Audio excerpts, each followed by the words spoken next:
है तो इंसान की आंखें फटी की फटी रह जाती है, और अगर मुंह खुला है तो मुंह खुला का खुला रह जाता है।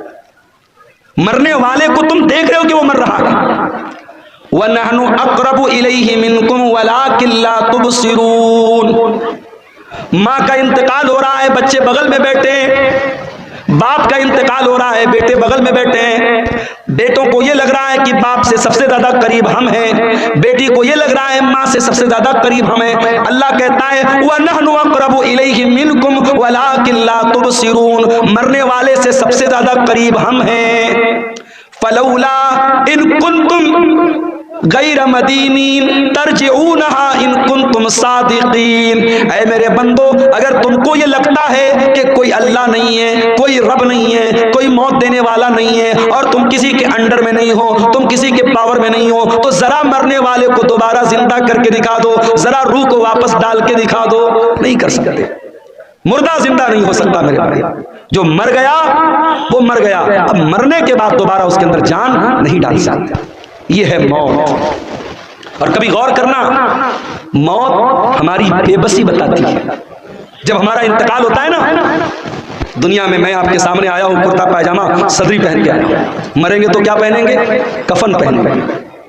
दुनिया में नहाने जाएंगे, कोई लक्स से नहा रहा है, कोई लाइफ बॉय से नहा रहा है, कोई सिंथॉल से नहा रहा है, कोई अलग अलग ब्रांड के साबुन इस्तेमाल कर रहे हैं। जाड़े का मौसम है, हम गर्म पानी करके नहा रहे हैं। घरों में जो पैसे वाले लोग हैं गीजर लगवाते हैं, गर्मी का मौसम है ठंडे पानी से नहाते हैं। मर गया बेचारा, कुछ नहीं बोलता। गर्म से नहलाओ, ठंडे से नहलाओ, साबुन के साथ नहलाओ, बिना साबुन के नहलाओ, कुछ नहीं बोल सकता। दुनिया में नहाता था, अपना अलग एटीट्यूड था, आधा आधा घंटे तक नहाता रहता था। चेहरे के लिए अलग फेस वॉश था, बॉडी के लिए अलग बॉडी वॉश था, बालों के लिए अलग शैम्पू था। लेकिन आज मरने के बाद आज इतना बेबस है इंसान, दूसरे उसको नहला रहे हैं, उसके रिश्तेदार उसको नहला रहे हैं। वो बेचारा ये कहने की ताकत भी नहीं रखता कि मैं तो लक्स से नहाया करता था, तुम मुझे बैर की पत्तियों से क्यों नहला रहे हो? मैं तो फला साबुन से नहाया करता था, मेरा फेवरेट साबुन कहाँ है, मेरा शैम्पू कहाँ है, मेरा बॉडी वॉश कहाँ है, मेरा फेस वॉश कहाँ है? वो बेचारा ये कहने की ताकत भी नहीं रखता कि मैं तो दुनिया में पानी हमेशा गर्म करके नहाया करता था, तुम मुझे ठंडे पानी से क्यों नहला रहे हो? दुनिया में नहाता था, बाथरूम में पैक होकर के नहाता था, आज उसके नहलाने वाले, उसके घर वाले उसको नहला रहे हैं, उसके बदन का कपड़ा भी नहीं उतर रहा है, कैंची से उसका कुर्ता काटा जा रहा है, कैंची से उसकी बनियाइन को काटा जा रहा है, उसका तैबन उतारा जा रहा है, उसका अंडरवियर उतारा जा रहा है। आज उसकी शर्मगाह को दूसरे लोग खोल करके नहला रहे हैं। अल्लाह, कितनी बेबसी है। नहला दिया गया, अब कफन का नंबर आया। इस्लाम की तालीम देखो, अमीर आदमी को भी वही कफन देना है, गरीब को भी वही कफन देना है, वही सूती कपड़ा है, वही सफेद चादर है। दुनिया में बहुत रंगीन रंगीन पहन करके चला करता था, ब्रांडेड कपड़े पहना करता था, महंगे कपड़े पहना करता था। आज मरने के बाद उसी सूती चादर में, उसी सूती चादर में तुझको कफनाया जा रहा है, उसी सूती कफन में तुझको कफनाया जा रहा है। कफना दिया गया। अब उसके बाद कब्रिस्तान लेके जाना है। अगर कब्रिस्तान करीब में है, जनाजे की चारपाई पे लाश को रखा गया, चारपाई को 4 लोगों ने कंधे पर उठाया, लेके कब्रिस्तान पहुंचे। इतना बेबस है इंसान, मरने के बाद हिल नहीं सकता। उसकी बॉडी को 4 लोग मिल करके जनाजे पर उठा करके लेके कब्रिस्तान जा रहे। कब्रिस्तान लेके जाया गया, वहां पहले से कब्र को खोद करके रेडी किया गया है। जनाजे को कब्र में उतारा गया, मिट्टी डाली गई, कब्र तैयार हो गई। घर वालों ने खड़े होकर के मगफरत की दुआ कर दी, आसानी की दुआ कर दी। फिर उसके बाद मिट्टी, हाथ से अपने मिट्टी झाड़ करके घर वाले वापस चले गए। ऐ इंसान, तो कितना गाफिल, तू क्या क्या हरकतें करता है। इस कब्र में न तेरा बाप तेरे साथ आया, न तेरे बच्चे तेरे साथ आए, न तेरी बीवी तेरे साथ आई, न तेरा माल तेरे साथ आया, न जमीन तेरे साथ आई, न जायदाद तेरे साथ आई। कुल्लु नफ्सिन ज़ाइक़तुल मौत, हर नफ्स को मौत का मजा चखना है।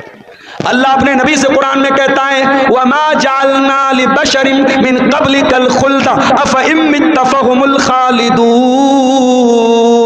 ऐ नबी, आपसे पहले जितने इंसान आए उनको भी मौत आई और आपको भी मौत आने वाली है, आपको भी मरना है। इन्नका मय्यितुन व इन्नहुम मय्यितून, ऐ नबी आप भी मरने वाले हैं और ये सब मरने वाले, सबको मौत आने वाली है। हमारे नबी को मौत आई कि नहीं आई? आइए जरा सा नबी की वफात का नक्शा आपके सामने खींचते हैं। नबी का इंतकाल कब हुआ? रबीउल अव्वल के महीने। उम्र कितनी थी? 63 बरस। महीना कौन सा? रबीउल अव्वल। तारीख कौन सी? 12 तारीख। दिन कौन सा? सोमवार का दिन। थोड़ा और पीछे चलो, रबीउल अव्वल के पहले जब रमजान का महीना आया, प्यारे नबी की आदत थी रमजान में हर साल हजरत जिब्रील अलैहिस्सलाम आपके पास आते थे और आपको कुरान का दौर कराते थे, कुरान पढ़ाते थे और आप उनको कुरान सुनाते थे। आखिरी बार जब आपकी जिंदगी का आखिरी रमजान था, अल्लाह के प्यारे नबी ने जिब्रील को 2 मरतबा कुरान सुनाया। अल्लाह के नबी ने हजरत जिब्रील को 2 मरतबा कुरान सुनाया। ये इस बात की अलामत थी कि अब आखिरी रमजान है, अब इसके बाद कोई रमजान आने वाला नहीं है। कुछ दिनों के बाद जब हज का मौसम आया, अल्लाह के प्यारे नबी ने अपने सहाबा से कहा, मैं हज के सफर पे जा रहा हूं, जिसको मेरे साथ हज करना है वो चल सकता है। सहाबा इकराम अपने नबी के साथ हज के सफर पे निकले। 1 लाख से ज्यादा सहाबा हज के इस सफर में अपने नबी के साथ हैं और उस हज के दौरान अल्लाह के प्यारे नबी बार बार अपने सहाबा से कह रहे हैं, खुजू अन्नी मनासिककुम, खुजू अन्नी मनासिककुम, ओ लोगों मुझसे हज का तरीका सीख लो, मुझसे हज के अरकान सीख लो। हो सकता है कि आइंदा साल तुम अपने नबी को ना पाओ, हो सकता है आइंदा साल मेरा इंतकाल हो जाए, हो सकता है आइंदा साल मैं जिंदा ना रहूं। आपने हज किया है और हज के 2.5 महीने के बाद आपका इंतकाल हुआ है। जिलहिज्जा, मुहर्रम, सफर, रबीउल अव्वल। जिलहिज्जा में आपने हज किया है, रबीउल अव्वल में आपका इंतकाल हुआ है। इंतकाल से पहले आपने हजरत मुआज इब्न जबल रज़ी अल्लाह तआला अन्हु को यमन भेजा था। इस्लाम का दाई बनाकर, इस्लाम का मुबल्लिग बनाकर आपने यमन भेजा था। आज हमारा नौजवान दिवाली का त्योहार आता है, बड़े शौक से मिठाई खाता है। मैं इस मसले को नहीं छेड़ रहा हूं कि दिवाली की मिठाई खाना जायज है या ना जायज है, उस मसले को छोड़ दो। लेकिन आज हालात क्या है? आज बिहार के बहुत सारे मुसलमान दिवाली का त्योहार मना रहे हैं, उनके घरों पर भी दिए जल रहे हैं, मुसलमानों के घरों से भी पटाखों की आवाज आ रही है। वज़ा में तुम हो नसारा तो तमत्तुन में हुनूत, ये मुसलमान है जिन्हें देख के शर्माए यहूद। तेरा गैर मुस्लिम भाई शिर्क कर रहा है, अल्लाह को छोड़कर अपने देवी देवता की इबादत कर रहा है। तेरा फर्ज क्या था? तेरा कर्तव्य क्या था? तेरी ड्यूटी क्या थी कि तू तौहीद समझाता, तू शिर्क से मना करता, तू बताता ये महापाप है, ये गुनाह है, अल्लाह ही हमारा पालनहार है, अल्लाह ही हमारा माबूद है। अपने गैर मुस्लिम भाई को तू इस्लाम की दावत देता, इस्लाम की तबलीग करता, मगर तू तो शौक से बैठ के मिठाई खा रहा है। तू तो उसके त्योहार में, उसके शिरकिया काम में सेलिब्रेट कर रहा है। शिर्क को कभी सेलिब्रेट नहीं किया जाएगा, शिर्क को हमेशा निग्लेक्ट किया जाएगा, शिर्क को हमेशा रिजेक्ट किया जाएगा, शिर्क की हमेशा तरदीद की जाएगी, शिर्क को कभी सेलिब्रेट नहीं किया जाएगा। यह मसला याद आएगा। अल्लाह के नबी ने मुआज इब्न जबल को यमन इस्लाम का दाई बना के, हजरत मुआज इब्न जबल ऊंटनी के ऊपर सवार हैं और ऊंटनी की नकेल अल्लाह के रसूल के हाथों में है। अल्लाह के नबी हजरत मुआज इब्न जबल को नसीहत कर रहे हैं, समझा रहे हैं, बुझा रहे हैं, उनको बातें बता रहे हैं। बातें बताते हुए आपने कहा, ऐ मुआज, हो सकता है कि आइंदा साल जब तुम मदीना में आओ तो तुम्हारा गुजर तुम्हारे नबी की कब्र के पास। ऐ मुआज, हो सकता है कि आइंदा साल जब तुम आओ तो अपने रसूल को न पाओ और रसूल की जगह तुम्हें रसूल की कब्र नजर आए और रसूल की कब्र के पास से तुम्हारा गुजर। हदीस के अल्फाज हैं, इतना सुनना था कि मुआज इब्न जबल रोने लगे, आंखों से आंसू जारी हो गए। ऐ अल्लाह के नबी, क्या वो दिन भी देखना पड़ेगा? आपकी जुदाई को सहना पड़ेगा, आप भी हमको तागे मुफारकत दे के चले जाएंगे, आप भी हमें छोड़ के चले जाएंगे। ये मंजर याद करके हजरत मुआज इब्न जबल रोने लगे। जब वो रोने लगे तो अल्लाह के प्यारे नबी ने मदीना की तरफ इशारा किया, मदीना की तरफ इशारा किया और आपने फरमाया, ऐ मुआज इब्न जबल, इन्ना औलन नास बी अल मुत्तकून मन कानू वहीस कान। ऐ मुआज, कान खोल करके सुन लो, अगर मुझसे मोहब्बत करते हो और कयामत के दिन मेरे साथ रहना चाहते हो, मुत्तकी बन जाना, परहेजगार बन जाना, अल्लाह से डरने वाले बन जाना। जो मुत्तकी होंगे, जो परहेजगार होंगे, वो हमेशा मेरे साथ रहेंगे। ये बशारत आपने सुनाई। मेरे भाइयों, नबी को एहसास तो हो गया था कि आपका इंतकाल होना है। उसके बाद जब आप मक्का फतह हो गया था, मक्का फतह होने के बाद जब कुरान की आयत उतरी, इज़ा जाअ नसरुल्लाहि वल फतहु व रअयतन नास यदखुलून फी दीनिल्लाहि अफवाजा फसब्बिह बिहम्दि रब्बिका वस्तगफिरहु इन्नहु कान तव्वाबा। जब कुरान की ये छोटी सूरत नाज़िल हुई तो नबी समझ गए कि अब जब अल्लाह का दीन मुकम्मल हो रहा है, अल्लाह का मिशन पूरा हो रहा है, इसका मतलब कि अब मेरी मौत का टाइम करीब आ रहा है। उन्हीं दिनों में अल्लाह के नबी बीमार पड़ गए। एक अंसारी साहबी के जनाजे में आप गए। ये सफर की आखिरी तारीखों में से कोई तारीख थी, गालिबन सफर की 27 तारीख थी। आप जनाजे में से वापस आने लगे, आपके सर में बहुत तेज दर्द होने लगा। आप घर आए, आपने हजरत आयशा से कहा, आयशा मेरे सर में बहुत तेज दर्द हो रहा है। हजरत आयशा ने आपके सर पर पट्टी रख दी, आपको बहुत तेज बुखार आया और बुखार इतना तेज था कि पट्टी के ऊपर से भी बुखार की गर्मी महसूस हो रही थी। ये बुध का दिन था, ये बुध का दिन था और सफर की आखिरी तारीखों में से कोई तारीख थी। यहीं से अल्लाह के नबी की बीमारी का आगाज हुआ। अल्लाह के प्यारे नबी को खैबर के मौके पर एक यहूदी औरत ने गोश्त में जहर मिला करके खिलाया था। उस गोश्त का असर 4 साल के बाद जाहिर हो रहा था। आप हजरत आयशा से कहते थे, अय आयशा, वो गोश्त जो मैंने खैबर में खाया था उसके अंदर जो जहर मिला था, उस जहर का असर मैं अपनी अतड़ियों के अंदर पाता हूँ, अपने मैदे के अंदर पाता हूँ। उस जहर का असर आपने अपनी बॉडी पर महसूस किया। उसी बीमारी के अय्याम में एक दिन अल्लाह के प्यारे नबी खुतबा दे रहे हैं। सहाबे किराम का मजमा बैठा हुआ है, अल्लाह के प्यारे नबी खुतबा दे रहे हैं और खुतबे में आप कहते हैं, इन्नल्लाह खय्यर अब्दन, अल्लाह ताला अपने एक बंदे को इख्तियार दे रहा है, अपने एक बंदे को चॉइस दे रहा है कि ऐ मेरे बंदे, तू चाहे तो दुनिया की नेमतों को ले ले और चाहे तो तू मेरे पास आ जा और उससे अच्छी नेमतें मैं तुझको दे दूं। तो अल्लाह के उस बंदे ने अल्लाह के पास जाने को पसंद कर लिया।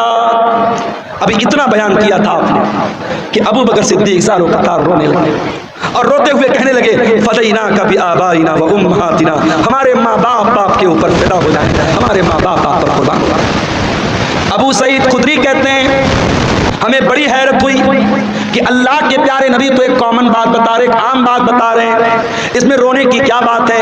ये अबू बकर क्यों रो रहे हैं और रोते रोते ये क्यों कह रहे हैं कि हमारे माँ बाप आपके ऊपर कुर्बान हो जाएं? मगर हमको बाद में पता चला कि अल्लाह के प्यारे नबी अपनी बात कर रहे थे कि अल्लाह ताला मुझको अपने पास बुलाना चाहता है। उसी खुतबे में आपने कहा, ऐ लोगों, कान खोल करके सुन लो, मेरे ऊपर सबसे ज्यादा अगर किसी का एहसान है, उसके माल का, उसके टाइम का सबसे ज्यादा अगर किसी ने एहसान किया है, अबू बकर सिद्दीक ने किया है। ओ लोगों, अगर मैं दुनिया में किसी को खलील बनाता, अबू बकर को खलील बनाता, मगर मैं अल्लाह का खलील हूँ, अल्लाह ने मुझे अपना खलील बनाया। ऐ लोगों, मस्जिद में जितने लोगों के दरवाजे खिड़कियां हैं सब बंद कर दिए जाएं, सिवाय अबू बकर के घर के दरवाजे के। अबू बकर का जो दरवाजा मस्जिद में खुलता है उसको बंद न किया जाए, वो दरवाजा ओपन रहेगा, वो दरवाजा खुला रहेगा। ये नबी के आखिरी दिनों की बात है। सोमवार के दिन आपका इंतकाल हुआ, बुध का दिन आया। बुध के दिन आपने सहाबा से कहा कि 7 अलग अलग कुएं का पानी लाया जाए। 7 अलग अलग कुएं का पानी लाया गया। अल्लाह के प्यारे नबी ने गुस्ल फरमाया।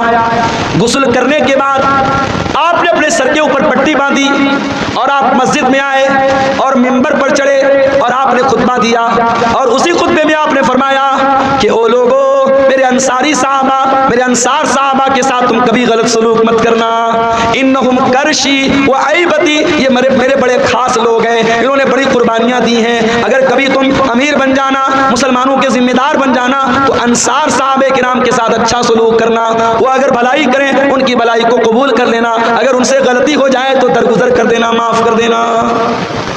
जुमेरात का दिन आया, नबी ने ज़ोहर पढ़ाई, नबी ने असर पढ़ाई, नबी ने मगरिब पढ़ाई और मगरिब की नमाज में आपने सूरतुल मुरसलात की तिलावत की। इशा का टाइम आया, हजरत बिलाल आए, अय अल्लाह के नबी नमाज का टाइम हो चुका है, लोग आपका इंतजार कर रहे हैं। आपने कहा पानी लाओ, पानी लाया गया। आपने गुस्ल किया, गुस्ल करने के बाद आप खड़े हुए, थोड़ी दूर आगे बढ़े, चक्कर खा के गिर पड़े। होश आया, पूछा सल्लन्नास, क्या नमाज हो गई? लाहुम यंतज़िरूनका या रसूल अल्लाह, अय अल्लाह के नबी लोग आपका इंतजार कर रहे हैं, अभी नमाज नहीं पढ़ी लोगों ने। फिर आपने गुस्ल किया, फिर आप उठ करके जाने लगे, फिर गशी तारी हो गई, फिर गिर पड़े। 3 बार ऐसा हुआ, 3 बार चक्कर खा के अल्लाह के प्यारे नबी गिर पड़े जमीन पर। जब 3 बार ऐसा हो गया और आप समझ गए कि अब मेरी तबीयत मस्जिद में जाने लायक नहीं है, तो आपने कहा कि जाओ अबू बकर से कहो वो लोगों को नमाज। लोग हजरत अबू बकर के पास आए, चलिए आप नमाज पढ़ाइए, अल्लाह के नबी का ऑर्डर है। अबू बकर बड़े नरम दिल आदमी थे, बड़े रहम दिल आदमी थे। उन्होंने हजरत उमर से कहा कि ऐ उमर, आप जा करके नमाज पढ़ा दीजिए। हजरत उमर ने कहा नहीं, अल्लाह के नबी ने आपको परमिशन दी, आप चल करके नमाज पढ़ाइए। 17 टाइम की नमाजें नबी की जिंदगी में, नबी की आखिरी अय्याम में अबू बकर सिद्दीक ने पढ़ाई। जुमेरात के दिन की इशा की नमाज, जुमा की 5 टाइम की नमाज, शनीचर को 5 टाइम की नमाज, इतवार को 5 टाइम की नमाज और सोमवार की फजर की नमाज। ये टोटल 17 नमाजें हजरत अबू बकर सिद्दीक ने अल्लाह के प्यारे नबी की जिंदगी में आखिरी दिनों में पढ़ाई।